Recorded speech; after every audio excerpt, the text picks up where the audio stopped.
Sir, काफी समय से हम लगातार सुनते आ रहे हैं कि भारत देश में शिक्षा पद्धति और शिक्षा प्रणाली में सुधार की काफी आवश्यकता है।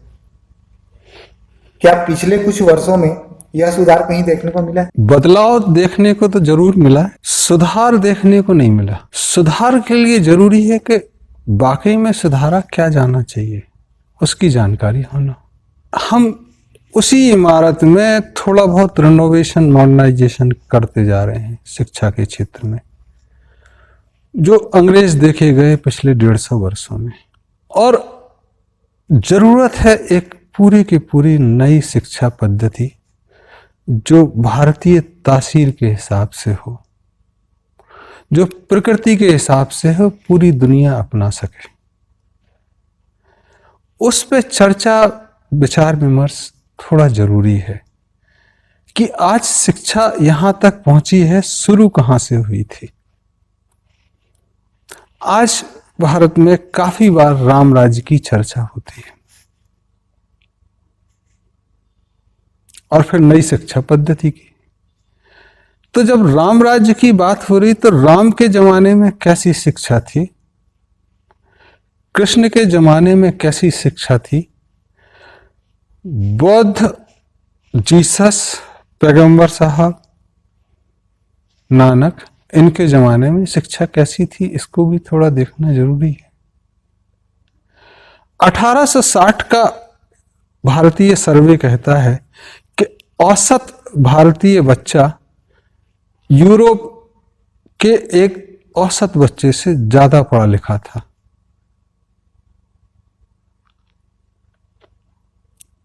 जितने भी ट्रैवलर्स आए हैं वो भारतीय शिक्षा पद्धति की तारीफ करते थे। तो ऐसा क्या था, इस पे विचार विमर्श जरूरी है। संस्कृत में कहते हैं कि विद्या वही जो विमुक्त करे, सा विद्या या विमुक्ति है। बहुत सारे स्कूलों ने इसको अपने बाहर नोटिस बोर्ड पे टांग रखा है। उनसे पूछो कि इसका मतलब क्या है, तो शायद मतलब नहीं पता उन्हें। जैसा हमने पूर्व में कहा कि एक धीरे धीरे भारत में और पूरे पूर्व के देशों में कवायद हुई है कि बच्चों में जागरूकता लाने की बजाय, चेतनता लाने की बजाय चरित्र निर्माण की कोशिश हुई। उनको एक मैकेनाइज्ड फॉर्म में तब्दील करने की कोशिश हुई कि ऐसा है तो ऐसा देखना, ऐसा है तो ऐसा देखना। कोई दिक्कत आए तो वेद को देखना, कोई दिक्कत आए तो उपनिषद देखो, कोई दिक्कत आए तो बाइबल, कुरान देखो। आगे के रास्ते हमने बंद कर दिए, उनकी आंखें पीछे कर दी। सब हमारी आत्मा है, लेकिन कल क्या करना है, कल क्या आएगा, ये तो हमको पता नहीं है। तो पुरानी शिक्षा देके हम अंधकार बढ़ा ही रहे हैं, बंधनों में बांध ही रहे हैं, मुक्त नहीं कर रहे हैं। वो जो चेतनता के कारण जागरूकता रहती थी, वो चरित्र के कारण बंध गई। और 1860 के बाद भारत में जो मैकेनाइजेशन आया, वो उस पर एक पट्टी और बांध दी, अंधे के ऊपर एक पट्टी भी कपड़े की, डबल ब्लाइंड। पहले ब्लाइंडनेस चल रही थी, अब डबल ब्लाइंडनेस, कि आप मशीन का एक पुर्जा हो जाएं, नौकरी पा जाएं। शिक्षा का मूल मंत्र ही गायब हो गया। अगर नौकरी ही पाना है तो बच्चे को अपने बाप के व्यवसाय में शुरू से रखने दो। तब आपने बाल श्रम के नाम पे उसको मना कर दिया कि 18 वर्ष तक वो जाएगा स्कूल। तो आपने मजबूर किया अपनी शिक्षा को कि हम अपने हिसाब से लोगों को चलाएंगे, राज करेंगे। राम के राज्य में राज्यों की कोई भूमिका नहीं होती थी शिक्षा के क्षेत्र में। गुरुओं के आश्रम थे जहां पढ़ाई होती थी। द्वापर युग में थोड़ी बहुत कोशिश हुई कि द्रोणाचार्य राज्य के अधीन हुए, तो शिक्षा पहली बार राज्य के अधीन हुई। लेकिन भारत के इतिहास में तक्षशिला और नालंदा राज्य के अधीन नहीं थे। राज्य उनको अनुदान देता था और बच्चे जब पढ़ जाते थे तो जिसकी जितनी सामर्थ्य, जितनी जिसकी श्रद्धा, उसके हिसाब से वो वापस देता था। तो ग्रेस एंड ग्रेटिट्यूड पे शिक्षा के खर्चे निर्भर थे। समाज उनको देता था, टैक्सेशन कम था। आज आप शिक्षा के नाम पे टैक्सेशन और एक्स्ट्रा टैक्सेशन अधिभार, उसके बाद भी चीजें खराब है। शिक्षा का एक इस तरह से हो गया कि पूरे देश की शिक्षा एक होनी चाहिए, चाहे भौगोलिक परिस्थिति कुछ भी हो। और आप मिनिस्ट्री ऑफ ह्यूमन रिसोर्स में कभी प्रोफेसर से जो दूसरों की चीजें पढ़ाई शिक्षालय और कॉलेजों में पढ़ाते थे, जिनका अपना ज्ञान कुछ नहीं था। पोस्टमार्टम में जो माहिर थे वो प्रोफेसर कभी शिक्षा मंत्री बन जाते हैं, कभी कोई एक्टर आ जाते हैं, कभी कोई वकील साहब बैठ जाते हैं और फिर स्पोक्समैन बैठ जाते हैं। इस शिक्षा मंत्री बनने लायक हैं या नहीं? शिक्षा मंत्री का सिर्फ काम इतना होना चाहिए कि कभी किसी यूनिवर्सिटी को, कभी किसी गुरुकुल को अगर फंड की शॉर्टेज हो तो आप दे सकें। बाकी ये समाज का काम है शिक्षा। क्योंकि अगर शिक्षा मुक्ति प्रदान करती है तो सरकार जैसे ही उसको अपने अंडर में लेगी वो गुलामी पैदा करेगी, वो फ्रीडम दे ही नहीं सकती।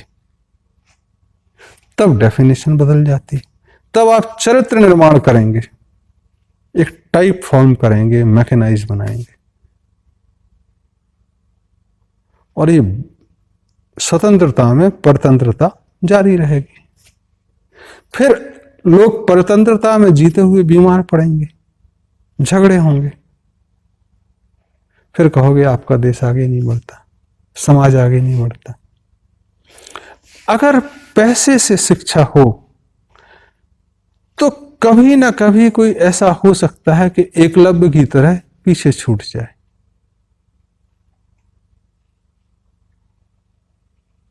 तो शिक्षा फ्री होनी चाहिए कि कोई एकलव्य छूट ना जाए।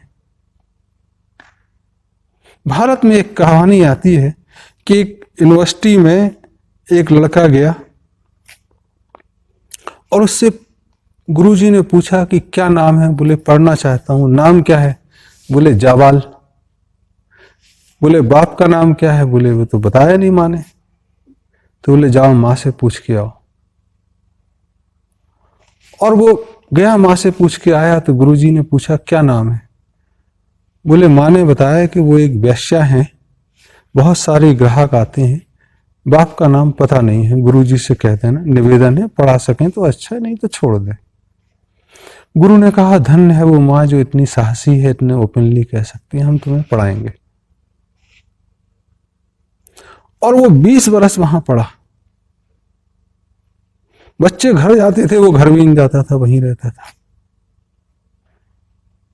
उसके बाद जिस दिन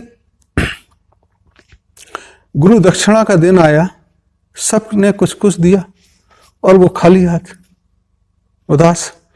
वो सोचता रहा कि 1 स्वर्ण मुद्रा तो होती तो मैं दे देता, 1 रुपया तो होता तो मैं देता। नहीं था। लौट के चला माँ के पास, तो रास्ते में एक दोस्त के घर रुका।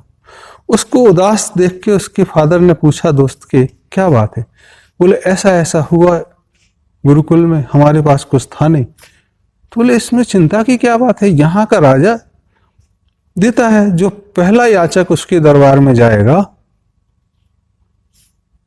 उसको जो मांगे वो देता। बोले ऐसा है क्या?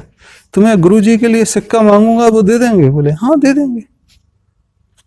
तो बोले सबसे पहला याचक मतलब कितने मिली? बोले राजा 4 बजे जगते हैं सवेरे, उस समय जो उन्हें नजर आ जाए जो मांगेगा वो देंगे। तो बोले 4 बजे क्या, मैं अभी से चला जाता हूँ, कल के लिए तो मैं पहले ही याचक होऊंगा ना। तो वो दरबार के बाहर जाके खड़ा हो गया और दरबारियों से पूछता है कि राजा जो मांगे वो देता है क्या?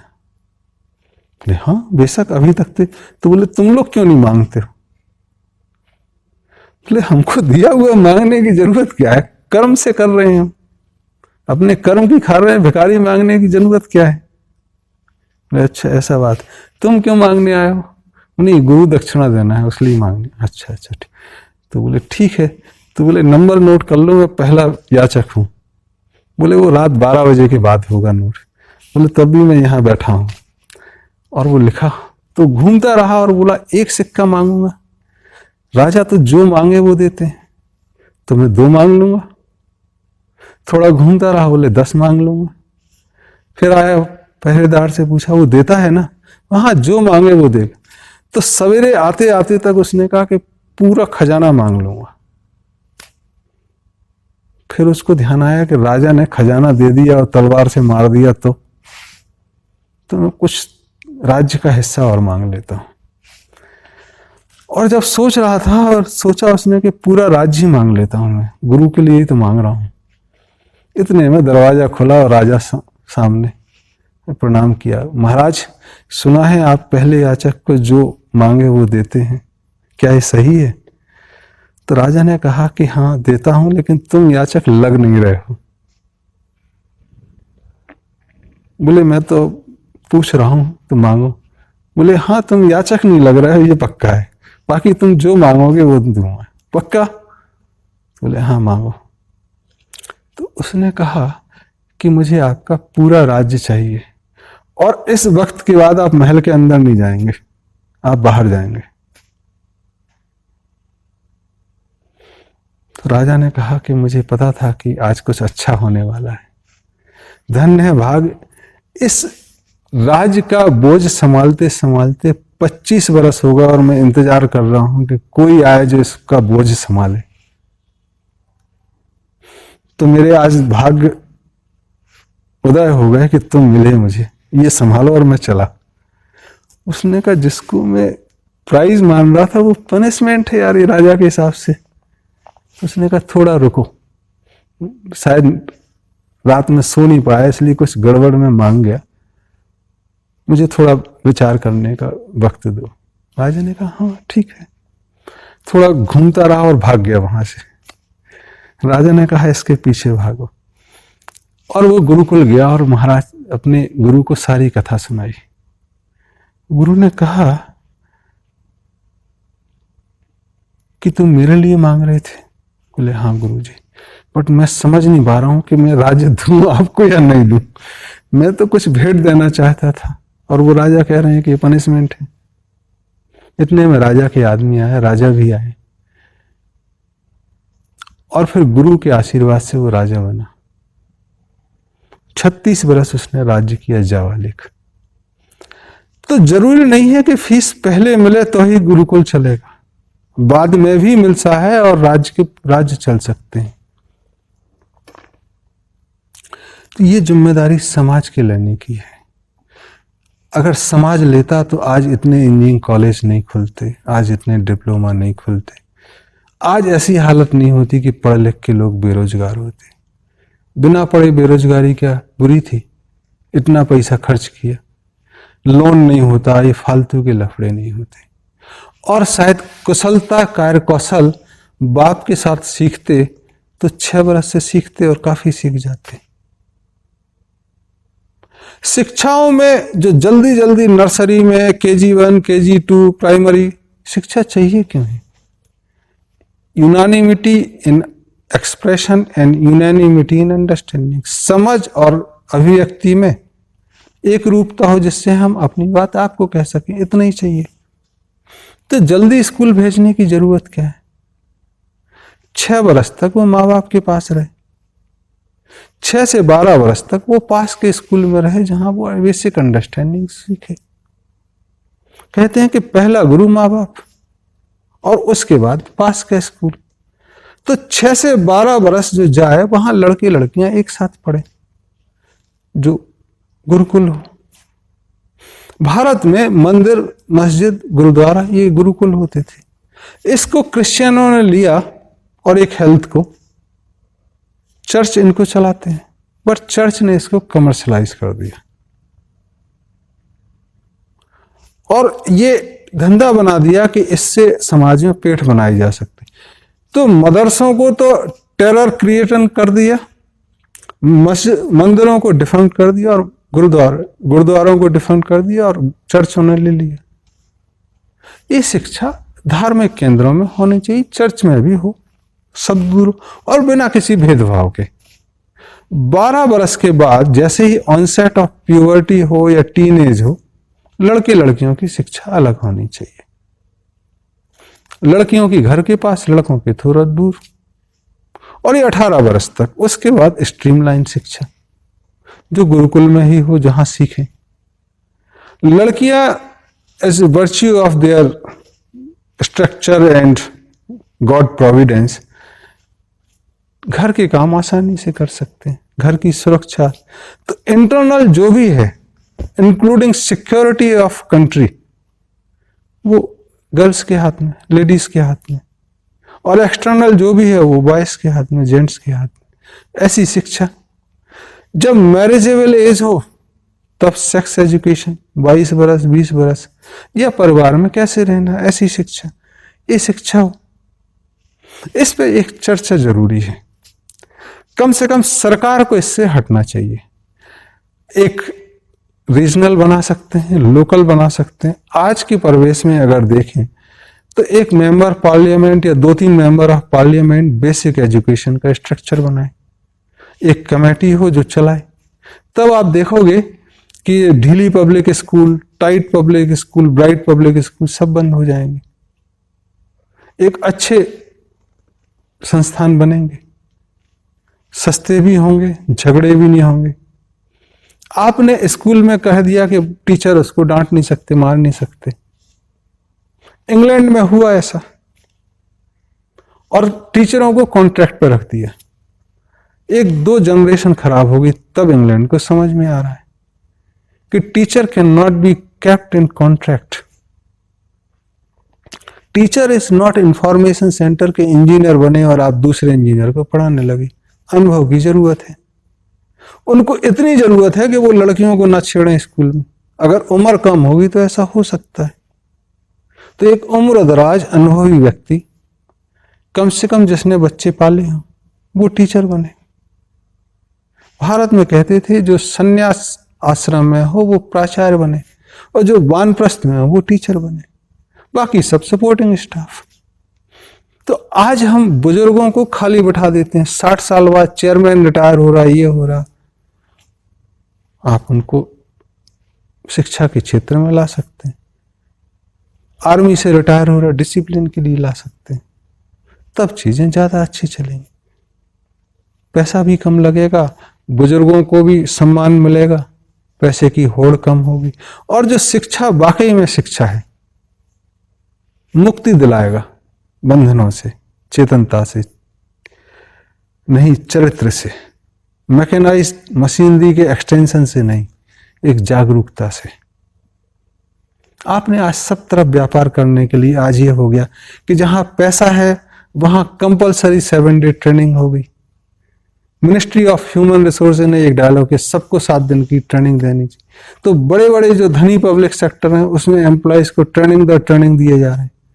30,000 करोड़ का माफिया चल रहा है।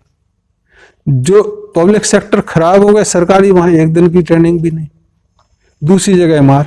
और किताबी ज्ञान, दुनिया की किताबों का बिठा बिठा के बोर करना, नोबडी वांट्स। ऐसे नियमों से ऊपर हटना। रादर ये पूरी कंट्री में मिनिस्ट्रीज बंद होनी चाहिए। एक आध मिनिस्टर हो, थोड़ा सा स्टाफ हो जो फंड दे के, और टैक्सेशन कम हो जिससे समाज अपने आप चला सके। आज हालत इंडियन यूनिवर्सिटीज की ये है कि आईआईटी को तो छोड़ दे, बार्क जैसे इंस्टीट्यूट में, भारत एटॉमिक रिसर्च में 4-4 मेगावाट के न्यूक्लियर रिएक्टर हैं। जापान की एक यूनिवर्सिटी में 40 मेगावाट के रिएक्टर हैं। मैसाचुसेट्स का बजट आपके R&D कंट्री के बजट से ज्यादा है। तब आप फंडिंग करें रिसर्च। इंडस्ट्रीज के लोग इंस्टीट्यूशन में पढ़ाने जाएं। आज हालत यह है कि बहुत सारे पब्लिक सेक्टर में अपर लेवल मैनेजमेंट ज्यादा हो गया, खाली बैठे। इधर अच्छे टीचरों की कमी है, ट्रेन करें। एडमिनिस्ट्रेटिव सर्विस में लोग खाली बैठ गए, उनको पढ़ाएं आप। और पॉलिटिक्स में अभी 80 साल हो गई आप चिपके हुए कुर्सी से। अरे आप पढ़ाने जाओ ना बच्चों को, कैसे पॉलिटिक्स करना, कैसे देश चलाना। 75 साल 78 साल पॉलिटिक्स की लाइफ काफी है, उसके बाद आप पढ़ाएं। तो एक सोशल सिस्टम की डिस्कशन की जरूरत है।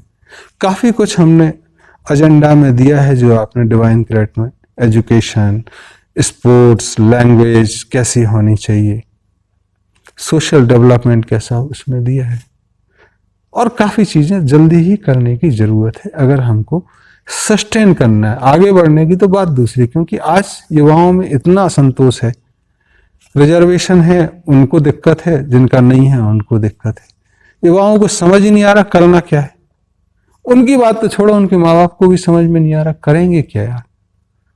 कहीं नौकरी लग जाए, नौकरी के पीछे सारी शिक्षा, उतने में तो धंधा कर लेते जितने में एक ढीली पब्लिक स्कूल, ढीली कॉलेज ऑफ इंजीनियरिंग, और फिर आईएएस में पढ़ाओगे, जितनी फीस दोगे उतने में तो एक धंधा खड़ा हो जाएगा, 20-50 हजार कमाई लोगे। तो इतना कवायद किस लिए पढ़ाई की।